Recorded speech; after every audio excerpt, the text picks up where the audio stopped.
नारद जी महाराज पहुंच गए द्वारका में कि आज ही खटपट करके भागूंगा। सबसे पहले पहुंच गए रुक्मिणी देवी के भवन में। नरकम निहतम श्रुत्वा, नरकासुर के वध की बात सुन करके नारद जी आए तो कष्टों ने के न भवीना तद ददृक्षुष्म नारद। नारद जी देखना चाहते थे भगवान का अपार वैभव। रुक्मिणी के भवन में गए और रुक्मिणी देवी दिखाई पड़ी। प्रणाम किया, माता जी प्रणाम। नारद जी को आशीर्वाद दिए। देवी रुक्मिणी ने, प्रसन्न रहो बेटा। बोले भगवान कहाँ है? बोले अभी अभी संध्योपासना कर रहे हैं। तो नारद जी ने ध्यान से देखा तो सच में संध्योपासना कर रहे थे। ओहो, नारद जी बोले भगवान यहाँ है। चलो अच्छा हुआ रुक्मिणी के भवन में मिल गए, तो अभी जाके सत्यभामा के घर में आग लगाऊंगा। रुक्मिणी बोली बाबा आप कुछ पालो। बोले नहीं नहीं अभी अपने राम चलते हैं। इतने में भगवान खड़े हो गए। बोले अरे नारद मुझसे मिले बिना ही जा रहे हो। तब सकुचा गए नारद जी। भगवान बोले बैठना पड़ेगा, पहले कुछ ना कुछ पाना पड़ेगा। तो सुंदर मिष्ठान भगवान श्री कृष्ण ने नारद जी को दिए। बड़े चाव से नारद जी ने खाए।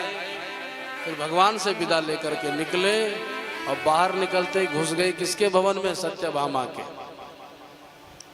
सत्यभामा के भवन में देखा तो सत्यभामा देवी जाकर के घर में अन्य कार्य कर रही थी। जो नारद जी ने देखा बोले देवी जी प्रणाम। सत्यभामा ने आशीर्वाद दिया, यशस्वी भव पुत्र, कैसे आना हुआ? बोले बस हमने सोचा कि विवाह आपका हो गया प्रभु से, अब भगवान भी आपके साथ कितना प्रेम करते हैं जरा देख के आए। बहुत समय व्यतीत हो गया। कहाँ है द्वारकानाथ?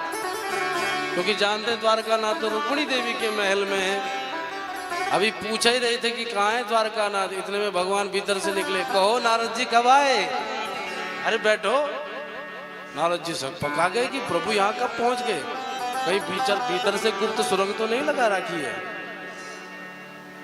भगवान बोले बैठो नारद कुछ पाके जाओ। सो सुंदर मिष्ठान वहां भी नारद जी को पवाए प्रभु ने। नारद जी का पेट भर गयो। बोले हो सकता है यहाँ तो आ गए, पर आगे देखो अभी इतनी रानियां कहीं तो आग लगेगी। सो महाराज नारद जी बाहर निकले और पहुंच गए कालिंदी के भवन में। माता जी प्रणाम। दूसरो बेटा बस ये बताओ कि द्वारकाधीश कहाँ है? अभी बात ही कर रहे थे कि इतने में द्वारकानाथ भीतर से आए। अरे नारद कब पहुंचे तुम? अरे बैठो बैठो। सुंदर आसन दियो, नारद जी को बिठाए। नारद जी टुकुर टुकुर देखते रहे भगवान को कि ये अभी यहाँ कैसे पहुंच गए। नारद जी को मिष्ठान पवाए। फिर नारद जी महाराज पेट पकड़ के आगे पहुंचे। विचार करने लगे कि चलो यहाँ नहीं तो आगे सही। पहुंच गए आगे मित्र वृंदा के यहाँ। माता जी प्रणाम। कहाँ है द्वारकानाथ? भगवान फिर भीतर से निकले। अरे नारद जी आओ आओ बैठो। नारद जी अब घबराने लगे कि इतनी जल्दी तो कोई नहीं आ सकता। तो जिस जिस भवन में नारद जी जाते हैं द्वारकानाथ वहीं प्राप्त मिलते हैं। कुर्वन्तम विग्रहम कश्चित संधिम चान्यत्र केशवम। कहीं तो भगवान वार्तालाप कर रहे हैं राज्य के बारे में, कहीं भगवान बलराम जी के साथ बैठे हैं, कहीं भगवान संध्योपासना कर रहे हैं। अलग अलग रूपों में नारद जी ने सब जगह प्रभु को देखा तो सिर पकड़ के बैठ गए कि मैं तो सोच रहा था कि आ जाए लड़ाई, पर यहाँ तो लड़ाई का एक भी मामला प्रकट नहीं हो रहा है। इतने में बंसी सुनाई पड़ी और बंसी का अनुसंधान करते हुए निकल पड़े। तो सुधर्मा सभा में उच्च सिंहासन पर भगवान बैठे बैठे बंसी बजा रहे थे। नारद जी ने आकर के किया प्रणाम।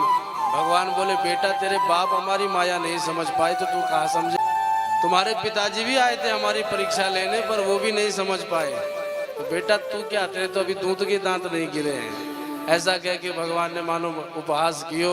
नारद जी भी सकुचा करके चले गए। बोलो भक्त वत्सल भगवान की जय हो।